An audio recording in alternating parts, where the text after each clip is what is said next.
बहुत सुंदर गाना रिकॉर्ड हुई बा टी इंटरटेनमेंट ये चैनल पर वालों की गाना मिली और ये गाना में मैंने बहुत छोट मोट गायक और बहुत ही सुंदर गायिका हमारी शिखा साहनी मैंने गजब की है गाय नहीं आवाज में तो जादू तो नहीं बा रोज सुनते बानी लोग और ये गाना टी इंटरटेनमेंट से आई और माँ शांति डिजिटल रिकॉर्डिंग स्टूडियो बौना बाजार में रिकॉर्डिंग होता और एक राइटर वाली हमारे बहुत बढ़िया जुगल जोड़ी उन्होंने कहते जोड़े नहीं किए वो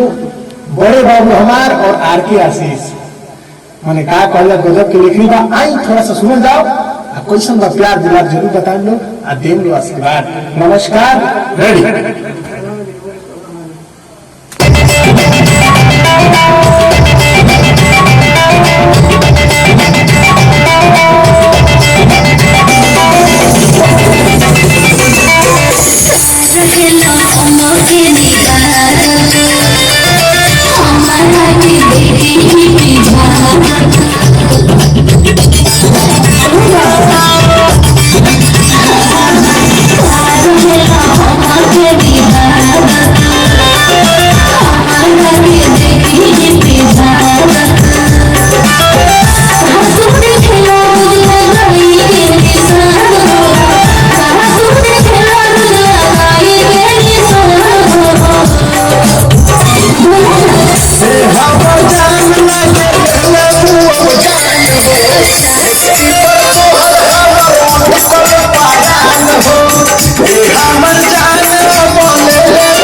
तोहरा मीठी बोलिया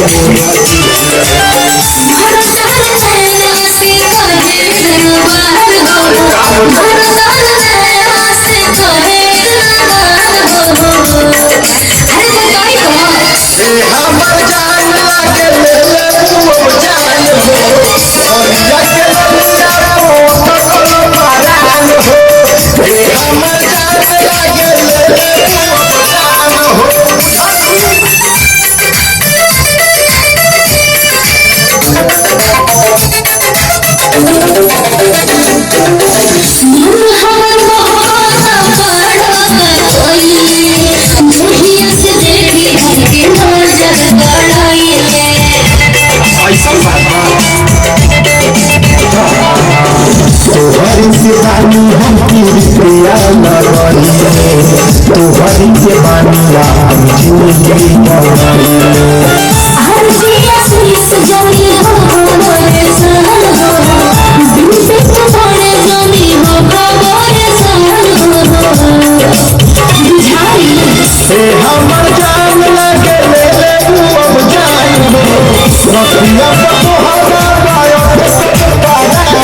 हमर जान लगे